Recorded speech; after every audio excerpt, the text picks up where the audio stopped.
ഞാനൊരു വർഷം കൂടെ മരണത്തിലേക്ക് അടുക്കുമ്പോൾ പുതുവർഷത്തിലേക്ക് പ്രവേശിക്കുന്ന എന്നെ സംബന്ധിച്ചിടത്തോളം എന്റെ ജീവിതത്തിൽ ഒരു സത്യവിശ്വാസിയെ സംബന്ധിച്ചിടത്തോളം അവന് പല കാര്യങ്ങൾ ചിന്തിക്കേണ്ടതുണ്ട്, അവന് പല കാര്യങ്ങൾ വിലയിരുത്തേണ്ടതുണ്ട്. എന്റെ പ്രിയപ്പെട്ട സഹോദരങ്ങളെ, ഞാൻ മരണത്തിലേക്കാണ് ഒരു കൊല്ലം അടുത്തിരിക്കുന്നത്. അല്ലാഹു എനിക്ക് തന്നിരിക്കുന്ന ആയുസ് പടച്ചവനെ 10-30 വയസ്സ് കഴിഞ്ഞ് 34ാമത്തെ വയസ്സാണ്. അല്ലാഹുവേ, കുല്ലും മ്രിഇൻ മുസബ്ബഹും ഫീ അഹ്ലിഹി വൽ മൗതു അദ്നാ മിൻ ശിറാകി നഅലിഹി. പടച്ചവനെ, ആ ദുനിയാവിന്റെ തുലിക്ക് മുകളിലൂടെ വലിയ സന്തോഷത്തിലാണ്, ചിരിയുണ്ട്, തമാശയുണ്ട്. എപ്പോ നോക്കിയാലും പ്രായം മറന്നുകൊണ്ട് ചിരിക്കുന്ന മുഖത്തോടെ കളിയും തമാശയും പറഞ്ഞ് ഞാൻ ഇങ്ങനെ ചിരിച്ചു കളിച്ച് നടക്കുകയാണ്. ആ ചിരിച്ചു കളിച്ച് നടക്കുന്ന എന്നോട് കവി പറയുന്നു, സിറാജേ, ഭാര്യയുടെ കൂടെ, മക്കളുടെ കൂടെ, കൂട്ടുകാരുടെ കൂടെ നീ ഇങ്ങനെ ആസ്വദിച്ചുകൊണ്ട് ദുനിയാവിന്റെ തൊലിക്ക് മുകളിലൂടെ നടക്കുകയാണല്ലോ. എടാ, നിന്റെ കാലിൽ കിടക്കുന്ന ചെരുപ്പിൽ ഇടയ്ക്കുന്ന നോക്കടാ. കുല്ലും മ്രിഇൻ മുസബ്ബഹും ഫീ അഹ്ലിഹി വൽ മൗതു അദ്നാ മിൻ ശിറാകി നഅലിഹി. കാലിൽ കിടക്കുന്ന ചെരുപ്പിന്റെ വാറുണ്ടല്ലോ, നീ ധരിച്ചിരിക്കുന്ന ചെരുപ്പ്, ആ ചെരുപ്പിന്റെ വാറ് നിന്റെ കാലിന്റെ തൊലിയോട് എത്ര അടുത്ത് കിടക്കുന്നോ ഇതുപോലെ മരണം നിന്റെ കൂടെ നടക്കുകയാ. എന്തേ നീ ആ മരണത്തെക്കുറിച്ച് ഓർക്കാത്തത്? ആ മരണത്തെക്കുറിച്ച് നീ ചിന്തിക്കാത്തത്? മരണം നിന്റെ അടുക്കലേക്ക് അടുത്തുകൊണ്ടിരിക്കുകയാണ്. അതാ മലക്കുൽ മൗത്ത് അസ്റായീൽ, ആ മലക്ക് നിന്നെ തേടി വരുന്ന ദിവസങ്ങൾ അടുത്തുകൊണ്ടിരിക്കുകയാ. എന്തേ കളിച്ച് ചിരിച്ചുകൊണ്ട് നടക്കുന്നത് എന്ന് കവി എന്നോട് ചോദിക്കുമ്പോ, വർഷമതാ ഒരു കൊല്ലം ഞാൻ എന്റെ മരണത്തിലേക്ക് അടുക്കുമ്പോ ആർക്കാണ് മരണചിന്ത കടന്നു വരുന്നത്, മരണത്തെക്കുറിച്ച് ഓർമ്മ വരുന്നത്? അല്ലാഹുവിന്റെ പ്രവാചകൻ സല്ലല്ലാഹു അലൈഹി വസല്ലമ തങ്ങൾ അവിടുന്ന് പറയുകയാ, അന്നബി ഹുറൈറ റളിയല്ലാഹു തആല അൻഹു ഖാല ഖാല റസൂലുള്ളാഹി സല്ലല്ലാഹു അലൈഹി വസല്ലം അക്സിറൂ ദിക്റ ഹാദിമിൽ ലദ്ദാത്ത്. പുതുവർഷത്തിലേക്ക് കടക്കാൻ മണിക്കൂറുകൾ എണ്ണി കാത്തിരിക്കുന്ന മനുഷ്യ, മുഹറം മാസത്തിനെ സ്വീകരിക്കാൻ തയ്യാറെടുക്കുന്നവന് അല്ലാഹുവിന്റെ പ്രവാചകൻ സല്ലല്ലാഹു അലൈഹി വസല്ലമ തങ്ങൾ പറയുകയാണ്, നിന്റെ സ്വർഗ്ഗ ആഡംബരം, നിന്റെ സുഖങ്ങളും, നിന്റെ സന്തോഷങ്ങളും, നിന്റെ സ്വപ്നങ്ങളും, നിന്റെ പ്രതീക്ഷകളും, നിന്റെ മോഹങ്ങളും സർവ്വതും തകർത്തു കളയുന്ന അതാ മരണമെന്ന് പറയുന്ന ഒരു മഹാസംഭവമുണ്ടല്ലോ, മരണമെന്ന് പറയുന്ന ഒരു പ്രതിഭാസമുണ്ടല്ലോ. എന്തേ നീ അതിനെക്കുറിച്ച് ഓർക്കാത്തത്? എന്തേ ആ മരണത്തെക്കുറിച്ച് ചിന്തിക്കാത്തത്? എന്റെ പ്രിയപ്പെട്ടവരെ, മരണചിന്തയാണ് ഒന്നാമതായി കടന്നു വരേണ്ടത്. ഇരിക്കുന്ന മുബാസിക്കയാകട്ടെ, ഷാജിക്കയാകട്ടെ, അൻസാരിക്കയാകട്ടെ, ഇരിക്കുന്ന എന്റെ പ്രിയപ്പെട്ട സഹോദരങ്ങളാകട്ടെ, നിങ്ങൾ ചിന്തിക്കുന്നുണ്ടോ, പടച്ചവനെ, ഞാൻ മരണത്തിലേക്ക് ഒരു കൊല്ലം കൂടെ അടുത്തിരിക്കുകയാണ്.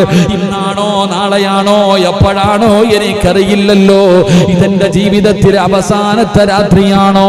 പടച്ചവനെ, ഞാൻ ഇന്ന് വീട്ടിലെത്തുമോ? ഭാര്യയുടെ കൂടെ കിടന്നുറങ്ങുന്ന ഞാൻ നാളെ രാവിലെ പായിപ്പാട് പള്ളിയുടെ മിനാരത്തിൽ നിന്ന് അസ്സലാത്തു ഖൈറും മിനന്നൗം, പള്ളിയുടെ മിനാരത്തിൽ നിന്ന് ബാങ്ക് വിളിക്കുന്ന സമയത്ത് എന്റെ ചാരത്ത് കിടക്കുന്ന പ്രിയപ്പെട്ട ഭാര്യ പള്ളിയിൽ നിന്ന് ബാങ്ക് വിളിച്ച് എഴുന്നേറ്റ് നിസ്കരിക്കുന്ന പറഞ്ഞുകൊണ്ട് പുതപ്പിന്റെ ചാരത്ത് കിടക്കുന്ന പ്രിയപ്പെട്ട ഭാര്യ തന്റെ ഭർത്താവിന്റെ ശരീരത്ത് തട്ടി വിളിക്കുമ്പോ, അല്ലാഹുവേ, ഞാൻ എഴുന്നേക്കുമോ പടച്ചവനെ? അതോ എന്റെ അവസ്ഥ എന്താണെന്ന് ഞാനും നിങ്ങളും ചിന്തിക്കാറുണ്ടോ? നിങ്ങളുടെ വാപ്പയും ഉമ്മയും, നിങ്ങളുടെ മക്കളും, നിങ്ങളുടെ കൂടപ്പറപ്പും, നിങ്ങളുടെ കൂട്ടുകാരും, നിങ്ങളെ പോലെ ഈ ദുനിയാവിൽ ജീവിച്ചിരുന്ന പലരും ഈ കാണുന്ന പള്ളിപ്പറമ്പിൽ കിടക്കുന്നുണ്ടല്ലോ. എന്തേ ചിന്തിക്കാത്തത്? എന്തേ ചിന്തിക്കാത്തത്? എന്തിനാ പ്രവാചകന്മാരുടെ ചരിത്രം? എന്തിനാ സ്വഹാബത്ത് പാട്ടിന്റെ ചരിത്രം എന്തിനാ വഅ്ള് പറയുന്നത്? എന്റെ പ്രിയപ്പെട്ടവരെ, അല്ലാഹുവിന്റെ പരിശുദ്ധമായ ഖുർആൻ ഓർമ്മപ്പെടുത്തുകയാ. എന്തിനാ ഞാനും നിങ്ങളും ഒരുപാട് ചിന്തിക്കുന്നത്? ഈ നിരന്നിരിക്കുന്ന പലരുടെയും വാപ്പ എവിടെയാ? എന്റെയും നിങ്ങൾക്കും ജന്മം നൽകിയ, നമ്മൾക്ക് വേണ്ടി ജീവിച്ച നമ്മുടെ പ്രിയപ്പെട്ട പിതാവ് എവിടെ? നമ്മുടെ പ്രിയപ്പെട്ട ഉമ്മ എവിടെ? പൊന്നുമോനെ എന്ന് പറഞ്ഞു മനസ്സു വേദനിച്ച് വീട്ടിലേക്ക് കടന്നു ചെല്ലുമ്പോ കെട്ടിപ്പിടിച്ച് സമാധാനിപ്പിച്ച് കവളിൽ ഉമ്മതെന്ന് നമ്മുടെ പ്രിയപ്പെട്ട മാതാവ്, അവര് പടച്ചവനെ പള്ളിപ്പറമ്പിൽ 6 അടി മണ്ണിനകത്താണല്ലോ. അതുകൊണ്ട് ഇതിനേക്കാളും വലിയ ഒരു ഉപദേശം ഏതേ വേണ്ടത്? ഇതിനേക്കാളും വലിയ ഒരു ഉപദേശം വേണ്ടല്ലോ. അതുകൊണ്ട് സഹോദരാ, ഇരിക്കുന്ന ഓരോ മനുഷ്യനും ചിന്തിച്ചോ, ഇത് കളിയല്ല, തമാശയല്ല. അല്ലാഹുവിന്റെ ഖുർആനാ ഓർമ്മപ്പെടുത്തിയത്. കുല്ലു നഫ്സിൻ ദാഇഖത്തുൽ മൗത്ത് വഇന്നമാ തുവഫൗന ഉജൂറഹും യൗമൽ ഖിയാമ ഫമൻ സുഹ്സിഹ അനിന്നാർ. ആ മരണമെന്ന് പറയുന്ന പ്രതിഭാസം ഈ പ്രപഞ്ചത്തിൽ ആരെല്ലാം കടന്നു വന്നിട്ടുണ്ടോ? അല്ലാഹുവല്ലാതെ, ഈ പ്രപഞ്ചത്തിന്റെ അധിപനായ പടച്ചറപ്പല്ലാതെ, ഈ ദുനിയാവിന്റെ തൊലിക്ക് മുകളിൽ ആരെല്ലാം ഉണ്ടോ അവര് മുഴുവനും ആ മരണത്തിന്റെ വേദന അറിയേണ്ടവരാ. ആ മരണം എന്താണെന്ന് അവരറിയേണ്ടവരാ. അല്ലാഹുവിന്റെ ഖുർആൻ പോലും അവിടെ നിന്ന് ഓർമ്മപ്പെടുത്തുമ്പോ, എന്റെ പ്രിയപ്പെട്ടവരെ, പുതിയ വർഷത്തിലേക്ക് കാലെടുക്കുന്ന മനുഷ്യ, നീ ഒന്നാമത് ചിന്തിക്കേണ്ട കാര്യമെന്താ? മരണത്തിലേക്ക് അടുക്കുകയാ. ജീവിതത്തിന്റെ വില മനസ്സിലാക്ക്. ഓരോ നിമിഷത്തിന്റെ വില മനസ്സിലാക്ക്. സമയത്തിന്റെ വില എനിക്കും നിങ്ങൾക്കും അറിയില്ലല്ലോ. ഇന്ന് എത്ര സമയം കിട്ടിയാലും നമുക്കതിന്റെ മഹത്വം അറിയില്ലല്ലോ. പക്ഷേ അറിയുന്ന ഒരു സമയമുണ്ട്. ഒരു സെക്കൻഡിന്റെ വില എന്താണെന്ന്, ഒരു നിമിഷത്തിന്റെ വില എന്താണെന്ന് ഞാനും നിങ്ങളും തിരിച്ചറിയുന്ന ഒരു സമയമുണ്ട്. ഇന്ന് പലർക്കും ആ സമയം പോകുന്നില്ല. പടച്ചവനെ, കോവിഡ് ആണല്ലോ, ലോക്ക്ഡൌൺ ആണല്ലോ, പുറത്തിറങ്ങുന്നില്ലല്ലോ. മൊബൈലിൽ കുറച്ചു സമയം ടിവിയുടെ ഫ്രണ്ടിലിരുന്ന് മടുത്തു, യൂട്യൂബ് കണ്ട് മടുത്തു, ഗെയിം കളിച്ചു മടുത്തു, മക്കളെ സ്നേഹിച്ചു മടുത്തു, ഭാര്യയുടെ കൂടെ കടന്ന് സുഖിച്ചിട്ട് മടുത്തു. പടച്ചവനെ, സമയം പോകാതെ എങ്ങോട്ടെങ്കിലും ഒന്ന് പോയാ മതി എന്ന് പറയുന്ന മനുഷ്യ, ഈ സമയത്തിന്റെ വില നിനക്ക് മനസ്സിലാകുന്നത് എപ്പോഴെന്നറിയുമോ? ലൗലാ അഖർതനീ ഇലാ അജലിൻ ഖരീബ് ഫഅസ്വദ്ദഖ വഅകും മിനസ്സാലിഹീൻ വലൻ യുഅഖിറല്ലാഹു നഫ്സൻ ഇദാ അജലുഹാ. മലക്കുൽ മൗത്തിനെ കണ്ണിന്റെ മുന്നിൽ കാണുന്ന സമയമുണ്ടല്ലോ, ആ ഭയാനകമായ സമയം, മരണം നിന്റെ മുന്നിലേക്ക് കടന്നു വരുന്ന സമയം, ആ മരണം പിടിക്കാൻ, റൂഹ് പിടിക്കാൻ മലക്കുകൾ നിന്റെ മുന്നിലേക്ക് കടന്നു വരുന്ന സമയം. അപ്പോഴാ മോനെ 63 കൊല്ലം നിനക്ക് മനസ്സിലാകുന്നത്, 34 കൊല്ലം എനിക്ക് മനസ്സിലാകുന്നത്, പടച്ചറപ്പനിക്ക് തന്ന സമയത്തിന്റെ വില എനിക്ക് തിരിയുന്നത്. ഞാൻ നിലവിളിക്കുന്നു, അല്ലാ ലൗലാ അഖർതനീ ഇലാ അജലിൻ ഖരീബ്. എന്റെ മരണം ഇങ്ങനെ അടുത്ത് വരുമ്പോ അവിടെന്ന് പറയുന്നു, നാഥാ ഒരു സെക്കൻഡ് താ അല്ലാ.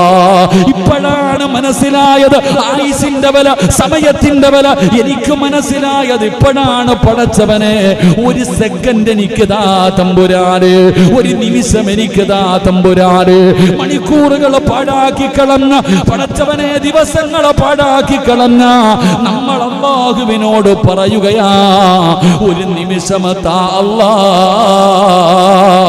മലക്കുകൾ പറയുകയാ, ഇല്ലടാ, ഒരു നിമിഷം പോലും നിനക്ക് തരില്ല.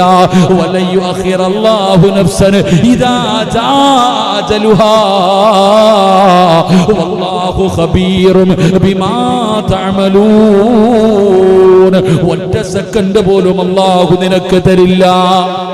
ഒരു നിമിഷം പോലും പടച്ച റബ്ബ് നിനക്ക് തരൂല. കാരണം എല്ലാ സമയവും നീ പാഴാക്കിയവനാണ്. അത് തിരിയുന്ന ഒരു സമയമുണ്ട് മനുഷ്യ. അതുകൊണ്ട് ഓർമ്മപ്പെടുത്തുകയാ, ഓരോ മിനിറ്റിനും വിലയുണ്ട്, ഓരോ സെക്കൻഡിനും വിലയുണ്ട്. അത് പാഴാക്കി കളയല്ലേ. പോയാ ജീവിതത്തിൽ ഒരിക്കലും തിരിച്ചു കിട്ടാത്ത 4 കാര്യങ്ങളുണ്ട്. പോയതാണ്, പിന്നെ എത്ര ശ്രമിച്ചാലും തിരിച്ചു വരൂല. എത്ര കോടിക്കണക്കിന് രൂപ കൊടുത്താൽ തിരിച്ചു കിട്ടൂല. അതിന് ഒന്നാമത്തെ കാര്യം എന്തെന്നറിയുമോ? അത് സമയമാണ് മനുഷ്യ.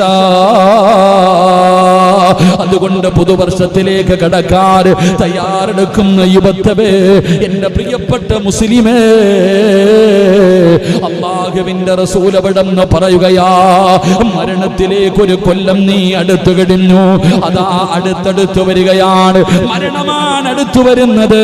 അതുകൊണ്ട് മോനെ, നീ ആ മരണത്തെക്കുറിച്ച് ഓർത്തോ, ആ മരണത്തെക്കുറിച്ച് ചിന്തിച്ചോ, ആ മരണത്തിന് വേണ്ടി തയ്യാറെടുത്തോ. എന്നാദരവായ പ്രവാചകൻ നബി മുഹമ്മദ് മുസ്തഫ അല്ലാഹു നമുക്ക് ഈമാൻ നൽകുമാറാകട്ടെ. എൻ്റെ പ്രിയപ്പെട്ട സഹോദരങ്ങളെ, മരണത്തിലേക്ക് ഒരു കൊല്ലം കൂടെ സിറാജ് അടുത്ത് കഴിഞ്ഞു. അല്ലാഹു നല്ല മരണം തരുമാറാകട്ടെ. രാമീൻ പറ. ഞാൻ മുസമ്മിൽ ഉസ്താദിനോട് സത്യം പറഞ്ഞ ഇശായ്ക്ക് ഇങ്ങനെ ഈ വിഷയം ഇങ്ങനെ നോക്കിയിട്ടിരുന്നപ്പോൾ മുസമ്മിൽ ഉസ്താദ് കയറി വന്നു. പഠിച്ചോനെ, ഞാനപ്പോൾ പറഞ്ഞതേ ഉള്ളൂ പള്ളിയുടെ പിരിവൊക്കെ എങ്ങനെ നടക്കുന്ന വെച്ചപ്പോൾ ഞാൻ പറഞ്ഞു, അൽഹംദുലില്ലാ പള്ളിയുടെ പെരുമാറ്റം ഇങ്ങനെ ഓടിച്ചാടി നടക്കുക. മാഷാ അല്ലാ, എനിക്കൊരാഗ്രഹമുണ്ട്, മരിച്ച പായിപ്പാട് പള്ളിയുടെ മുന്നിൽ തന്നെ കബറടക്കണമെന്ന്. ഞാനിപ്പോൾ പറഞ്ഞിട്ട് വരിക. പായിപ്പാട് പള്ളിയുടെ മുമ്പിൽ തന്നെ പള്ളിക്ക് വേണ്ടി ഇങ്ങനെ കഷ്ടപ്പെട്ട് നടക്കുമ്പോൾ എന്ത് കിട്ടുമെന്ന് വെച്ച് ഞാൻ പറയും, പള്ളിയുടെ മുന്നിൽ ഒരു കബർ ഒഴിച്ചു തന്നാൽ ഇവർ കബറടക്കി അത്രയെന്നല്ലേ അന്ത്യ ഉസ്താദ്. ഞാൻ പറഞ്ഞു, വീട്ടിൽ പോയി ആര് കാണാനാണ്, ഇവിടെ കിടന്ന് ആരെങ്കിലും ഇത് ചെയ്യില്ല. ഈ പള്ളിയുടെ മുന്നിലാണ് കബറടക്കുന്നതെങ്കിൽ ഞാൻ തന്നെ തുടങ്ങി വെച്ചിട്ടുണ്ടല്ല വെള്ളിയാഴ്ച ഒരു ദുആ, അതെങ്കിലും കിട്ടൂലേ. ഞാനങ്ങനെ ചിന്തിക്കണത്. എൻ്റെ വീട്ടിൽ പോയി കിടന്നാൽ എൻ്റെ ഭാര്യ വരാൻ പറ്റൂലല്ലോ, പിന്നെ 2 മക്കൾ ഓമാര് വന്നാലല്ലേ. അതാണെങ്കിൽ പള്ളി ഇത്തിരി ദൂരെ, അവിടെ ആരും വരത്തുമില്ല. അപ്പം ഞാൻ ചിന്തിച്ചത്, ഇവിടെങ്ങാണ് നമ്മുടെ പ്രസിഡന്റിൻ്റെ കബറിൻ്റെ ചാരത്തെങ്ങാണ് കിടക്കുവാണെങ്കിൽ ഇതിൽ ഇറങ്ങിപ്പോകുന്നവരെങ്കിലും. ഞാനൊരു തമാശയ്ക്ക് മുസമ്മിൽ ഉസ്താദിനോട് പറഞ്ഞു, ഈ പള്ളിയിലെ മോദീൻ്റെ ജോലിയാണ് എനിക്ക് വേണ്ടി എല്ലാ വർഷമെങ്കിലും ഒന്ന് ദ്വാ ചെയ്യാൻ. വേറെ ആരും ദ്വാ ചെയ്യില്ലല്ലോ. തമാശയാണെങ്കിലും ആരുടെയും മണ്ണ് കിട്ടുമായിരിക്കില്ലേ, കുഴപ്പമില്ല. ഞാൻ ജോലി ചെയ്യണ സമയത്ത് മരിക്കണമെങ്കിൽ അവിടെ ഇടക്കിയേക്കണം കേട്ടോ. അള്ളാഹു നമുക്ക് നല്ല മരണം തരുമാറാകട്ടെ. നമുക്ക് പേടിയുണ്ടോ? ഞാൻ പോകേണ്ട സമയത്ത് ഞാൻ പോകും, നിങ്ങൾ എന്ത് ചെയ്താലും ഞാൻ പോകും. എനിക്ക് പോകേണ്ട സമയം 6 അടി മണ്ണ് അള്ളാഹു എവിടെയാ നിശ്ചയിച്ചിരിക്കണമെന്ന് പറയാൻ പറ്റുമോ? ചിലര് പറയാറുണ്ട്, നിന്റെ മയ്യത്ത് ഇവിടെ അടക്കൂല. എന്ന് അടക്കണ്ട, അള്ളാഹു വിചാരിച്ച് അടക്കും. എന്നെ സൃഷ്ടിക്കുന്നതിന് വേണ്ടി ഓരോ മനുഷ്യനെയും സൃഷ്ടിക്കാൻ ഒരല്പം മണ്ണെടുത്തിട്ടുണ്ടെന്ന. അപ്പൊ എവിടെ നിന്നാണോ എടുത്ത, മദീനത്ത് നിന്നാണ് എനിക്ക് തോന്നുന്നത്. എൻ്റെ കബർ അവിടെ ആയിരിക്കും. അൽഹംദുലില്ലാ, ആഗ്രഹം അത് അള്ളാഹു സാധിപ്പിച്ചു തരുമാറാകട്ടെ. അവിടെ ആകുമ്പോൾ ഈ ഹജ്ജിനും ഉംറയ്ക്കും വരുന്നവരൊക്കെ ഇങ്ങനെ ഇരുന്നിട്ടൊന്നും കാര്യമില്ല. നിങ്ങളൊക്കെ മരിച്ചുപോയ വെറുതെ ഒരു സ്മാരകവും വെച്ച് കാക്ക തൂറി ഇങ്ങനെ അടക്കുക. ചില സ്മണ്ട് അങ്ങനെയൊന്നും കാര്യമൊന്നുമില്ല. മരിച്ച അവിടെയൊക്കെ പോയി കിടക്കണം. എന്താ ഒന്ന് ചിരിക്കും മനുഷ്യ. ഇത് ഫ്ലെക്സിൽ മാത്രമേ ചിരിക്കാൻ അറിയത്തില്ലല്ലേ. അള്ളാഹു ആഫിയത്തും ദീർഘായുസ്സും കൊടുക്കുമാറാകട്ടെ. അപ്പം കാണാനില്ല, ഒന്ന് പിടിച്ചോണം കേട്ടാ. ഹുക്കണ്ണനെ ഹുക്കണ്ണനും ഇന്നലെ എല്ലാവരും ക്ലാസ്സിൽ കേട്ടാ. അള്ളാഹു ആഫിയത്തും ദീർഘായുസ്സും കൊടുക്കുമാറാകട്ടെ. ചുക്കാപ്പിയൊക്കെ തന്നോളി ഇൻഷാ അല്ലാ. അൽഹംദുലില്ലാ. ഇന്ന് ബിരിയാണിയൊക്കെ കൊള്ളായിരുന്നു കേട്ടോ. അൽഹംദുലില്ലാ, അള്ളാഹു ബറക്കത്ത് ചെയ്യുമാറാകട്ടെ. എൻ്റെ പ്രിയപ്പെട്ട സഹോദരങ്ങളെ, ഞാൻ പറഞ്ഞു വന്നത് മരണത്തെക്കുറിച്ച് ഇങ്ങനെ ഓർക്ക്. അതാണ് നമ്മുടെ ആയുസ് നമുക്ക് പറഞ്ഞു തരുന്ന ഒന്നാമത്തെ കാര്യം. മരണത്തിലേക്ക് നമ്മൾ അടുത്തുകൊണ്ടിരിക്കുകയാണ്. അള്ളാഹു നല്ല മരണം നൽകുമാറാകട്ടെ. അള്ളാഹു നല്ല മരണം നൽകുമാറാകട്ടെ. 2, എൻ്റെ പ്രിയപ്പെട്ടവരെ, പുതുവർഷത്തിലേക്ക് കടക്കാൻ തയ്യാറെടുക്കുമ്പോൾ നാം മനസ്സിലാക്കേണ്ട 2ാമത്തെ കാര്യം എന്തെന്നറിയുമോ? കഴിഞ്ഞുപോയിട്ടുള്ള വർഷത്തിൽ നീ പരലോകത്തിന് വേണ്ടി എന്താണ് ചെയ്തു വെച്ചിരിക്കുന്നത്? അല്ലാഹുവിന്റെ പ്രവാചകൻ സല്ലല്ലാഹു അലൈഹി വസല്ലമ തങ്ങൾ പറയുകയാണ്, കഴിഞ്ഞുപോയ ഒരു വർഷം നീ എന്ത് ചെയ്തു എന്ന് നീ ചിന്തിക്കണമെന്ന് ആദരവായ പ്രവാചകൻ നബി മുഹമ്മദ് മുസ്തഫ സല്ലല്ലാഹു അലൈഹി വസല്ലമ തങ്ങൾ പറഞ്ഞു, ഒരു വർഷക്കാലം എന്ത് ചെയ്തു എന്ന് ചിന്തിക്കണം. അൽഹംദുലില്ലാ, ഞാൻ ഇങ്ങനെ ചിന്തിച്ചു. ഇന്ന് ഞാൻ എന്നെ സംബന്ധിച്ചിടത്തോളം ഞാനിങ്ങനെ ചിന്തിച്ചു, അല്ലാഹുവേ കഴിഞ്ഞ ഒരു വർഷക്കാലം ഞാൻ എന്ത് ചെയ്തു? എനിക്ക് ചിന്തിക്കുമ്പോൾ എനിക്ക് പറയാൻ ചില കാര്യങ്ങളുണ്ട്, പറഞ്ഞിട്ട് പ്രതിഫലം നഷ്ടപ്പെടുത്തുന്നില്ല. അല്ലാഹു ഈമാൻ നൽകുമാറാകട്ടെ. ഞാൻ ഒരു വർഷക്കാലമായിട്ട് എല്ലാ ദിവസവും മുടങ്ങാതെ ഒരു ക്ലാസ് ഇടും. ഇന്ന് 399 ക്ലാസ്സായി, നാളെ 400 ക്ലാസ്സായി. 400 ദിവസം, ഒരു ദിവസം പോലും മുടങ്ങാതെ ഒരു 5 മിനിറ്റ് അൽഹംദുലില്ലാ മുത്തുനബിയുടെ ഹദീസ് ജനങ്ങൾക്ക് പറഞ്ഞു കൊടുക്കാൻ എന്നെ കൊണ്ട് കഴിഞ്ഞു. ഈ ക്ലാസ് കഴിഞ്ഞ മുഹറത്തിലും ഞാൻ മുഹറം 10ന്റെ മഹത്വം പറഞ്ഞു. എനിക്ക് ഓർമ്മയുണ്ട്. അൽഹംദുലില്ലാ 1 വർഷമാകാൻ പോകുന്നു നമ്മുടെ ക്ലാസ്. എനിക്കിത് മതി അൽഹംദുലില്ലാ രക്ഷപ്പെടാൻ. ഈ 1 വർഷത്തെ ക്ലാസ്സിലൂടെ ഈ പായിപ്പാട് പള്ളിക്ക് 1 ചാക്ക് സിമെന്റ് വാങ്ങാനുള്ള പൈസയെങ്കിലും കിട്ടിയില്ലേ? കിട്ടിയോ? 1 ചാക്കല്ല, ഇഷ്ടം പോലെ അൽഹംദുലില്ലാ. ഇന്ന് ഈ പള്ളിയുടെ പണി നടക്കുന്നത് ഇതിലൂടെ കിട്ടുന്ന പൈസ ഉണ്ടാ. അപ്പൊ അൽഹംദുലില്ലാ എന്നെ സംബന്ധിച്ചിടത്തോളം പറയാൻ ഒരുപാടുണ്ട്. അള്ളാഹു ആരം സ്വീകരിച്ചോ ഇല്ലേ? അള്ളാഹു സ്വീകരിക്കുമാറാകട്ടെ. അപ്പം നാം ചിന്തിക്കേണ്ടത് 1 വർഷക്കാലം കഴിഞ്ഞു പോകുമ്പോൾ ആഖിറത്തിൽ രക്ഷപ്പെടാം. ദുനിയാവ് പോട്ടെ, ദുനിയാവിൽ കടയുണ്ട്, വസ്തു മേടിച്ചിട്ടിട്ടുണ്ട്, വീടൊക്കെ നല്ലപോലെ പണിതിട്ടുണ്ട്, മക്കൾക്ക് സ്വർണ്ണമൊക്കെ വാങ്ങിച്ചു വെച്ചിട്ടുണ്ട്. ഇത് ദുനിയാവ്. ഇതുകൊണ്ട് വല്ല കാര്യമുണ്ടോ? ഉണ്ടോ? പായിപ്പാട് മാർക്കറ്റ്, പായിപ്പാട് ടൗണിൽ ഒരു ഫ്രൂട്ട്സ് കടയുണ്ടെന്ന് പറഞ്ഞിട്ട് സ്വർഗത്തിൽ പോകാൻ പറ്റുമോ കാക്ക? ഇറച്ചിക്കടയുണ്ടെന്ന് പറഞ്ഞിട്ട് നാസറിനെ പോകാൻ പറ്റുമോ? ഇല്ല. ശാന്ത ഒരു ഓട്ടോ ഉണ്ടെന്ന് പറഞ്ഞ് രക്ഷപ്പെടാൻ പറ്റുമോ? പച്ചക്കറി മുതലാളി വന്നില്ലെന്ന്. പായിപ്പാട് പള്ളിയുടെ മുന്നിൽ ഒരു ബിൽഡിംഗ് ഉണ്ടെന്ന് പറഞ്ഞിട്ട് ഷൗക്കണ്ണൻ സ്വർഗത്തിൽ പോവോ? ഷൗക്കണ്ണന്റെ ഭാര്യക്കും മക്കൾക്ക് കിട്ടും, അത്രേ ഉള്ളൂ. വല്ലതും വേണമെങ്കിൽ ചെയ്തോ, അള്ളാഹു ഈമാൻ നൽകുമാറാകട്ടെ. ഞാൻ പറഞ്ഞത് അണ്ണേ, നിരത്തി 3-4 കടമുറി ഉണ്ടെന്ന് പറഞ്ഞിട്ട് ഞാൻ ഒമാനി കിടന്ന് കഷ്ടപ്പെട്ട ഒരു കാര്യമുള്ളത് അടുത്ത്. ആഖിറത്തിലേക്ക് രക്ഷപ്പെടാൻ എന്ത് ചെയ്തു? അതാ ചോദ്യം. ഇന്ന് രാത്രി നിങ്ങൾ മരിച്ച എന്തുണ്ട് സ്വർഗം കിട്ടാൻ? വല്ലതും ഉണ്ടോ? ഉഹദ് മലയോളം വെച്ചിട്ടുണ്ട്. അള്ളാഹ് മുഖത്തേക്ക് തന്നെ തിരിച്ചറിയാതിരുന്നാൽ മതിയായിരുന്നു. അള്ളാഹു കാക്കുമാറാകട്ടെ. ഇതാണ് നമ്മൾ ചിന്തിക്കേണ്ടത്. 1 വർഷക്കാലം നിന്റെ ജീവിതത്തിൽ നിന്ന് വിട പറയുമ്പോൾ ആഖിറത്തിലേക്ക്, ദുനിയാവിലുണ്ട്. ലോക്ക്ഡൌണിന്റെ സമയത്ത് ഉസ്താദ് എൻ്റെ കടയിൽ കച്ചവടം ഉണ്ടായിരുന്നു, അൽഹംദുലില്ലാ. അതൊന്നുമില്ല. എന്റെ പ്രിയപ്പെട്ടവരെ, നാം ചിന്തിക്കേണ്ടത് അള്ളാഹുവിന്റെ പരിശുദ്ധമായ ഖുർആൻ പറയുകയാ.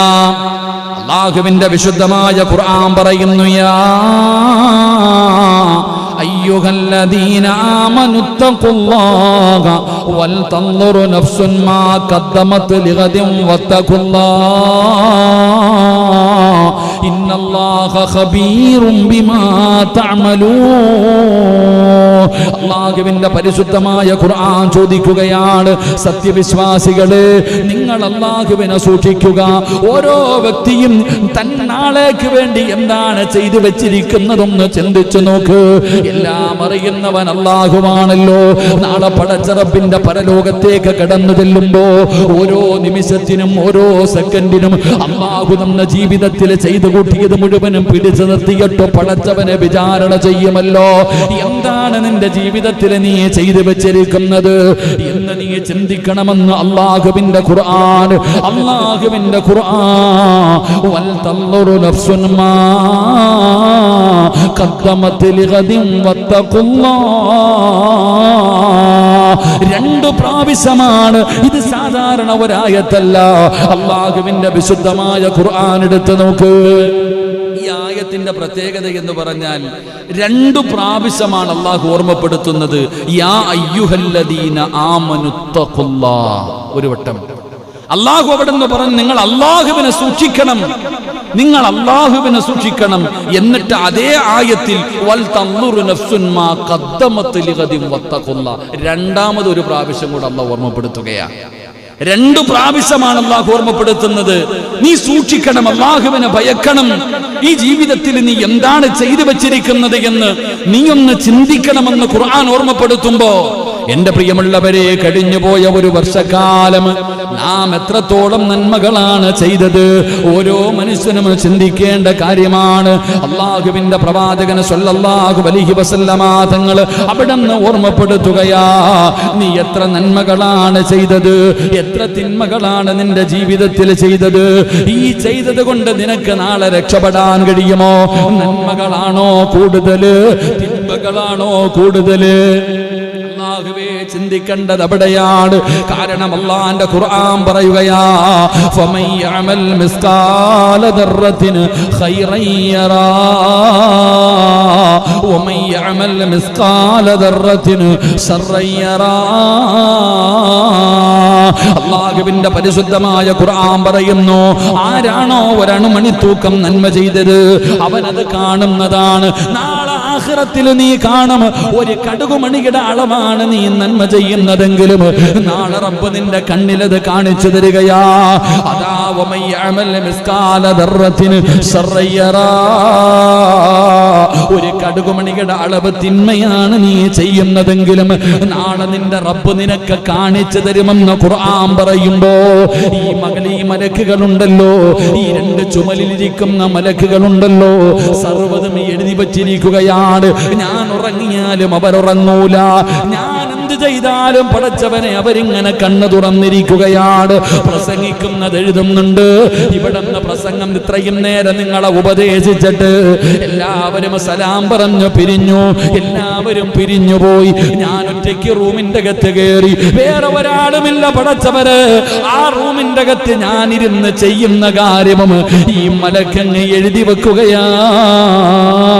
ഇത് റബ്ബ് എനിക്ക് കാണിച്ചു തരുമല്ലോ.